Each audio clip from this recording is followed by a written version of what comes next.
დედისგან გააქტიურებული ტრამვები, რომლებიც ზრდასრულ ცხოვრებაში მოყვება და ჯობს დაამუშაო თუ უკეთეს ცხოვრება გინდა. ნაწილი პირველი. თუ დედა მუდმივად გაკონტროლებდა, დღეს შეიძლება ძალიან გეშინია შეცდომის დაშვების.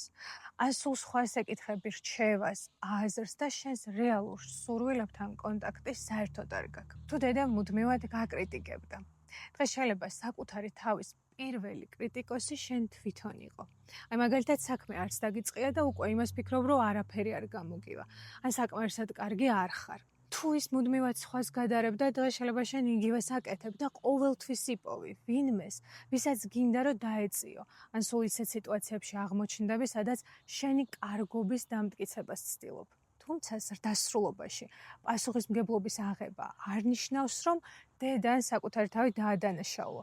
ეს ნიშნავს, რომ დაინახო საკითხი და დაიწყო ამაზე მუშაობა. თუ ეს ყველაფერი შენ თავში ამოიცანი და აღარ გინდა, რომ ისინი გავლენას ახდენდნენ შენს ურთიერთობებზე, ფინანსებზე თუ ზოგადად ცხოვრების ხარისხზე, მაშინ დაჯავშნე პირადი სესია და არ დაგავიწყდეს გამოიწერო გვერდი.